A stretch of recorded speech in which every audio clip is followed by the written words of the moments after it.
This is the Person of Interest podcast, where we meet extraordinary people with a story to tell. Well, welcome back to the podcast.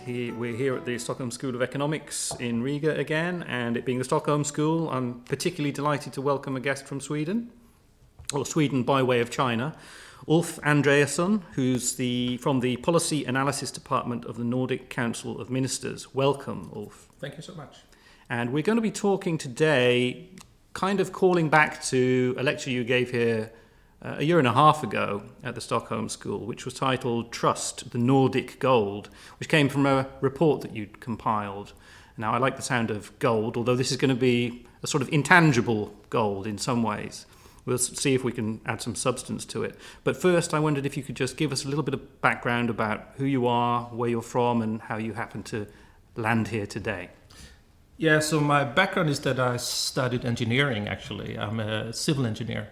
But towards the end of my studies, I realized I would prefer to work on a more societal perspective rather than pure technology.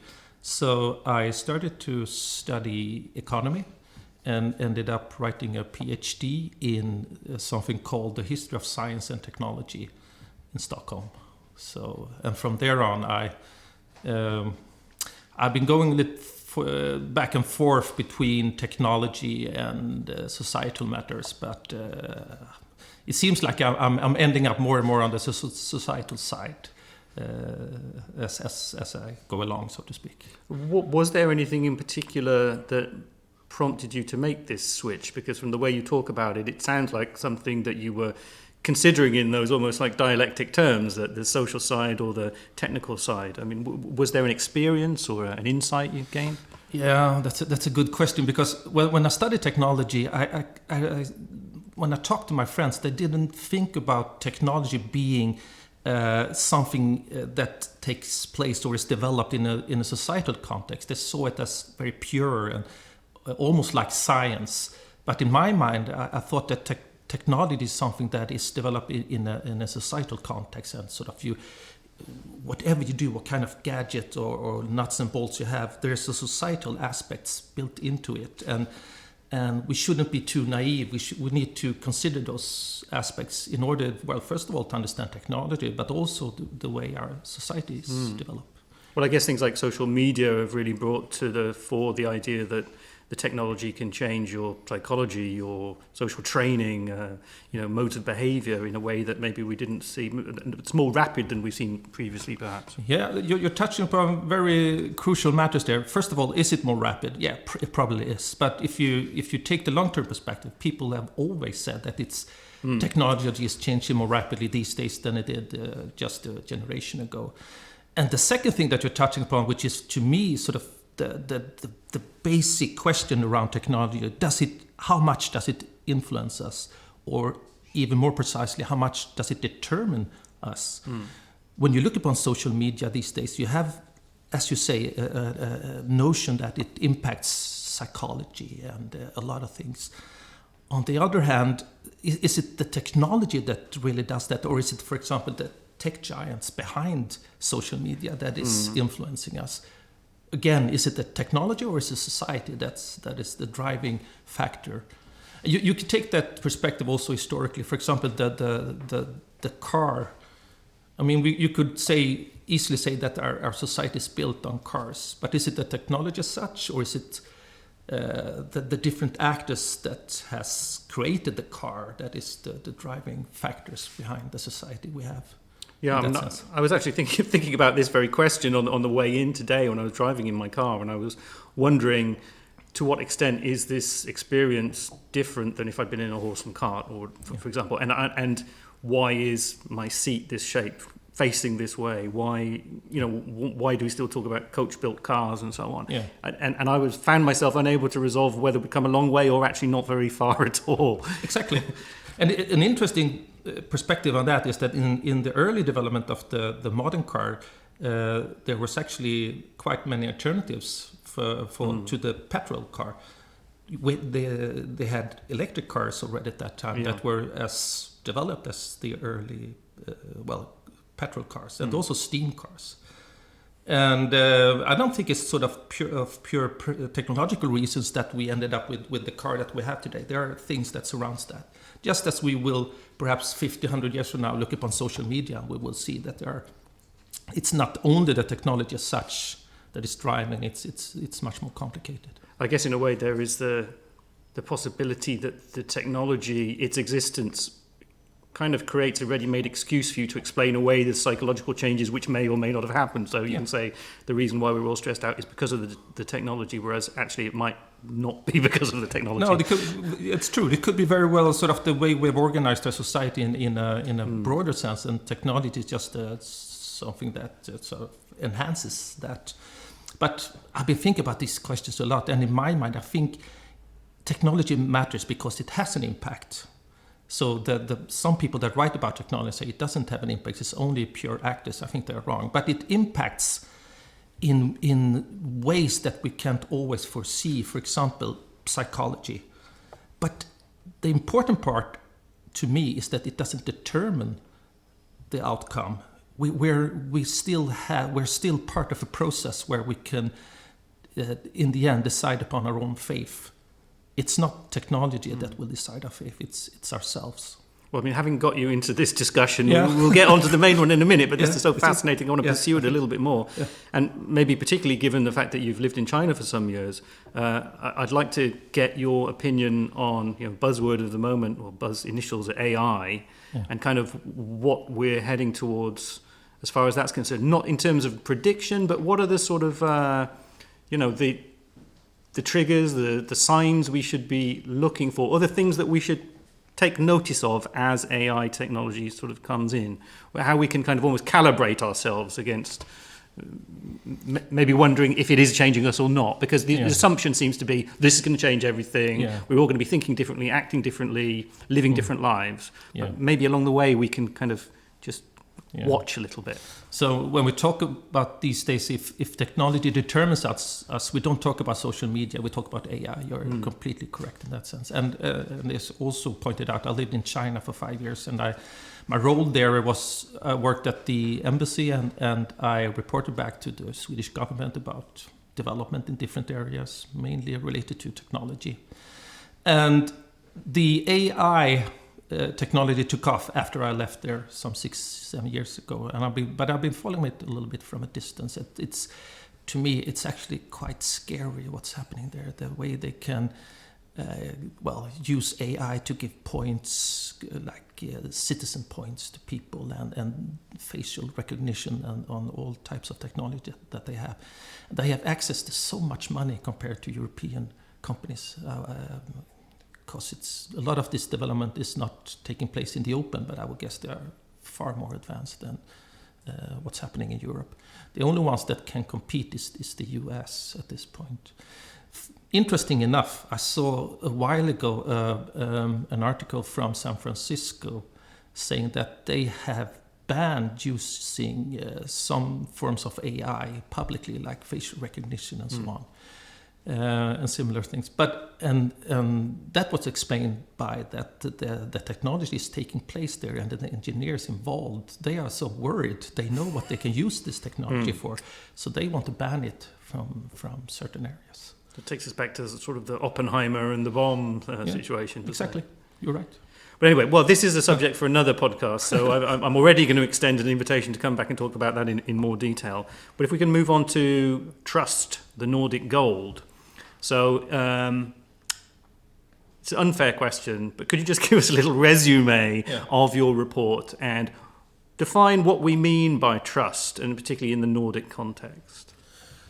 Trust can be a lot of things. You can, for example, trust your government. It's a question how much you trust your government, how much you trust the police force, how much you trust media or the court system or what have you. Those are all institutions.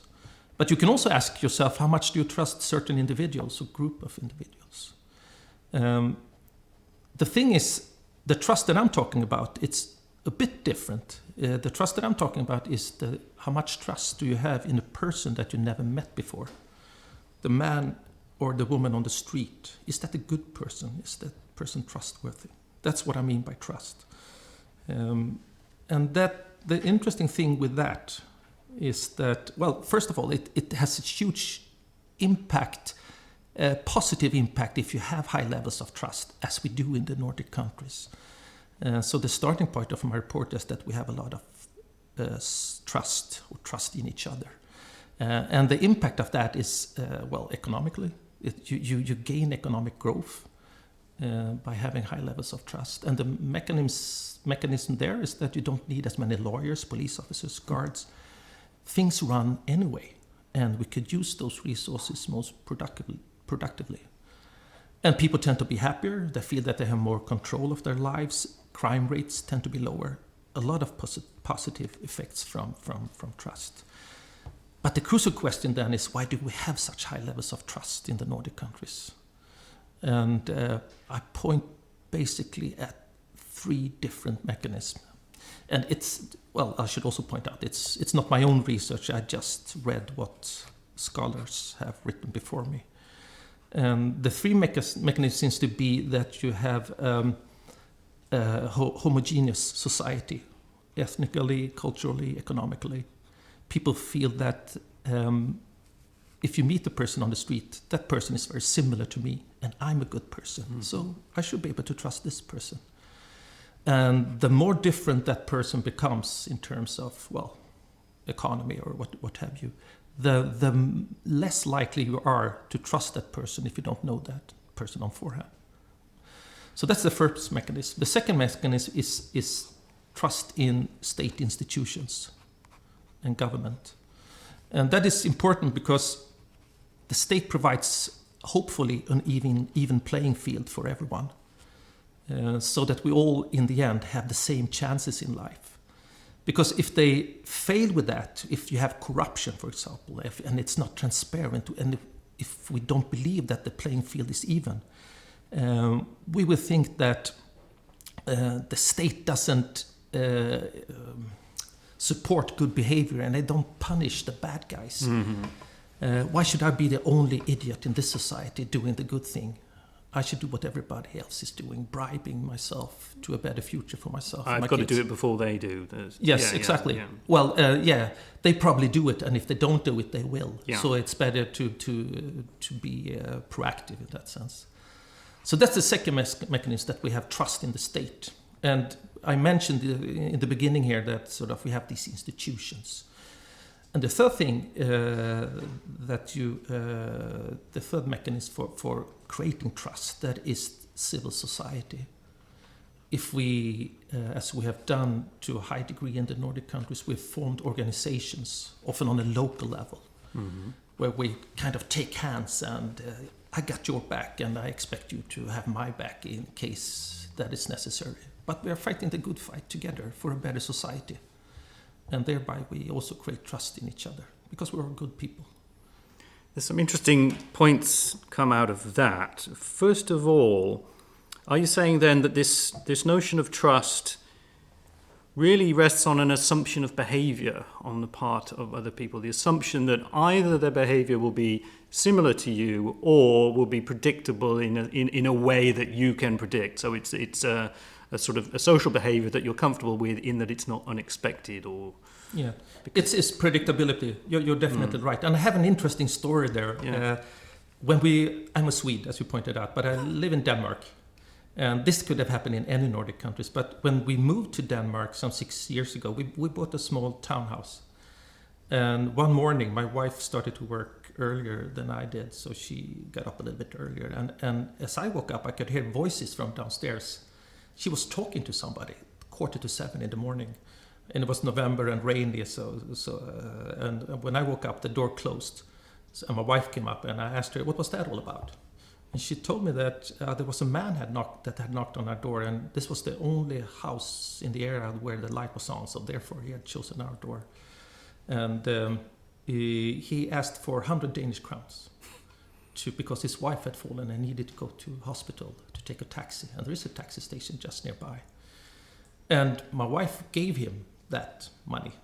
100 crowns, in one perspective, it's not that much, but we have recently moved into a house. We had a lot of expenses at that time. But he had promised to return with the money the same afternoon. So that was sort of, she trusted that kind of predictability in that man's behavior, because she thought that, yeah, he is like me. It's a good man. I can trust him. There is a predictability, I can expect. And in the end, he didn't. He didn't show up. But I think it's funny because I've been telling that story now maybe 20 times. So I think those 100 crowns lost have. Well, I also like the fact that it.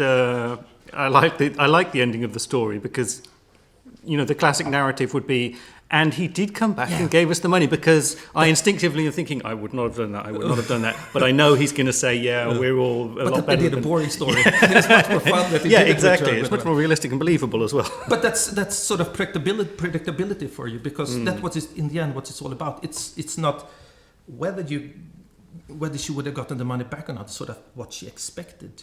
So he sent out the right social signals that told her he in whatever way is necessary for 100 krona transaction is like me or someone I can trust. Yeah, that is the thing that actually we talked about afterwards, me and my wife, because he was a middle-aged man, Danish speaking, looked like every man on the street that you meet, or most of the people that you can meet. But what if that person had been very different, coming from another background? Would she then have given the money to him, or to that person? Well, I can't answer that, and neither could my wife actually. But it's an interesting question, because trust, as I pointed out earlier, that trust is transformed if you in societies that are quite homogeneous, because then you have this notion that the people that you meet on the street, they are like me, and I'm a good person. Why shouldn't I trust that person? Another interesting thing that I think came out of your summary of the report was point 2, where you were saying that trust in state institutions and government is important in maintaining or raising the general level of trust. But there's point 3, the active civil society, formation of local organizations, actually reduces the need for police and so on. Isn't there a little bit of a tension there in that you have to trust the government, but also you kind of develop this alternative to the government, or rather trusting organizations subsume some of the functions that maybe in a non-trustworthy society would be, you'd have a more police force, you would have civil defense groups, vigilantes rather than neighborhood watch or whatever, I don't know. Yeah. When I read the literature in this field, it seems like people were either on the state side, and that they claim that it's the state that matters, that it's the state that provides predictability also among other people, because the state sort of settles the playing field. And there are the other guys who claim, no, state is not so important, it's civil society that matters, it comes from the bottom up. But then there were some scholars, and I lined up with them, saying that it's not a contradiction between these two. Probably both of them are at place at the same time. And the reason why we have so much trust, high trust level in the Nordic countries, is that we've had both. We had this long-term tradition of organizing ourselves to improve life on a local level. But we also have a long-term tradition of non-corrupt states. Also, I would like to point out, as you mentioned earlier, it's predictability. It's what we believe that the state is, that it's not corrupt. That it's not necessarily that it could very well be corrupt, but we don't think it is corrupt, and it's our notion of it that is important. And so if we have that trust, it would tend to diminish our suspicion, maybe, as well. Yeah, exactly. So it would sort of perpetuate itself a little bit. The interesting thing from a Nordic perspective, when you talk about either trust stemming from how we view state institution or trust stemming from this civil society perspective, is what happened in Iceland 12 years ago. In Iceland, they have this financial crisis, and a lot of people lost a lot of money. Less homogeneous society, economic division increased. But furthermore, people especially lost a lot of trust in the government. They claimed that the state hadn't handled it very professionally, had even lied to them. So by all theoretical models, the social trust, the trust in everybody should have gone down rapidly in Iceland, but it didn't. And scholars seems to explain that by saying that, well, the civil society saved them. So the sort of when the state didn't provide that kind of trust that it should do, the civil society took over and people got help from each other instead of the state. Iceland is a special case because it's such a small community, but it's still interesting because... Useful laboratory for everyone else. It works like a trust laboratory in that sense. But that makes me think as well that maybe the most trusting structure that I can think of, which relates slightly to the Iceland situation, would be something like a pyramid scheme, a pyramid scam, where basically you have to trust the people, the other people in the scheme to send their money so that you get your money. And maybe this is something behind financial crises. Yeah, there was something like that behind the crisis. This is a little bit beyond my own thought, but I would guess in the end, you if you have like a pyramid scheme, in the end you come across those kind of people that are not trustworthy because you've taken all the trustworthy people and then it collapses. Because the math no longer adds up. Yeah, exactly. And politically, is it a coincidence? I mean, probably not a coincidence, but in terms of the Nordic political arena, there's a relative amount of sort of consensus between parties of left and right. They're not generally not extremist left and right. They're not really ideologically battling. And one's not saying we must dismantle the social security system, the other one going for complete free market or something like that. Do you think that building trust in society relies upon this pre-existing consensus in a political sphere, or would greater political differences tend to reduce the level of trust and pull society apart more? Yeah, look at the American case.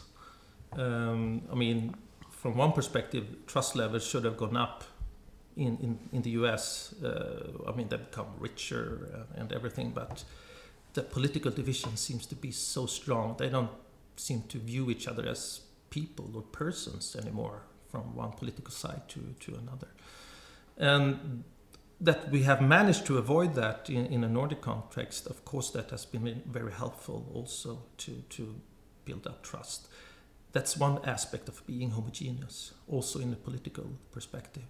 Even if you happen to be on the other political side compared to me, I would still view you as having roughly the same ideas as I have. Maybe you're saying 75% in some security systems, and I would say 80. But I mean, if you take the bigger pictures, we think roughly the same. But then we also get onto the thin ice of homogeneity in terms of ethnicity, in terms of sexuality, whatever, that we have these liberal societies, but they have these high levels of trust because they're homogenous. Yeah. And so how do we incorporate something like multiculturalism into that frame? Or do we have to face the fact that, you can't have both? You can have a multicultural society maybe would tend to be less trusting of itself than a homogenous one? I would say that is the big political question right now in the Nordic countries, and maybe especially in Sweden. I think the verdict is still out. I'm not sure what it will end up with, but that is for sure, that is the question for the long-term political development in the Nordic countries, but maybe especially in Sweden, I would say. You're completely right. What has happened, if you want to have a more positive approach to it, that is that we've become more and more multicultural over the last 30-40 years, but trust levels have still gone up. They haven't gone down. And usually that is explained with that we still trust the state.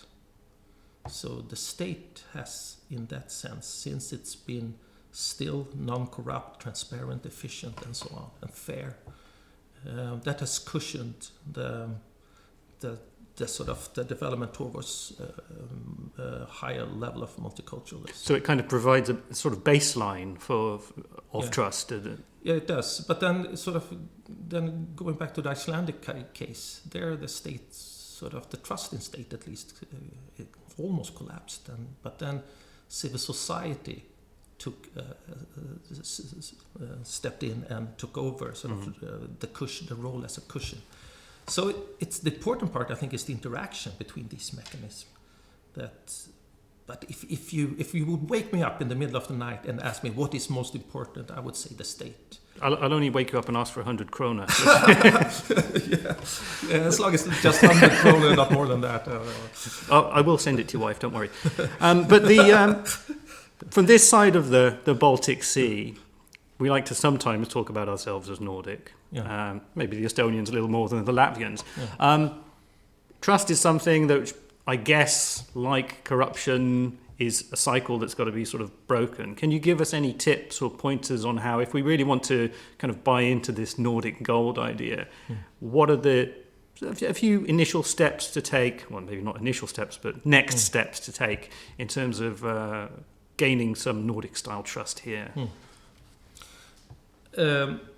I think what you're suffering from here on the Baltic side is, of course, on this side of the Baltic Sea, of course, that you've had so many years of living not in a democracy, of course, and that takes time to rebuild trust from a situation where I mean, there was probably no trust at all. I know that Lenin once said that trust is good, control is better.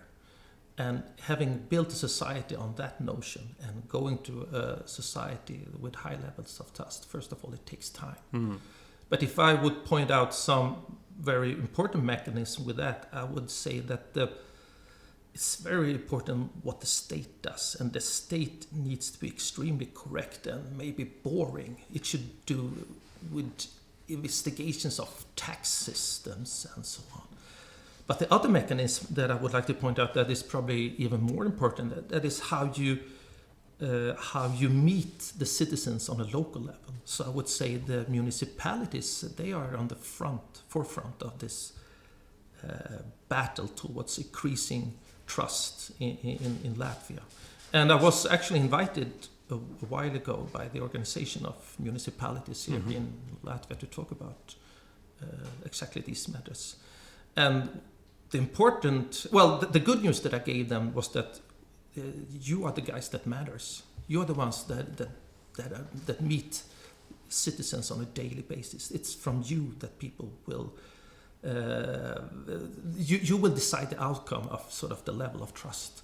But the bad news that I gave them is that it takes a long time, and it might even take generations. But it's not an impossible mission. I think if you go back to the Nordic countries 150 years ago, I'm not sure that trust levels were that high. Doesn't mean that it takes 150 years ago, but I mean, 25 years from now, maybe it's the other way around, that you have the high levels of trust here, and we don't have it on the Nordic side, in the Nordic countries, I mean.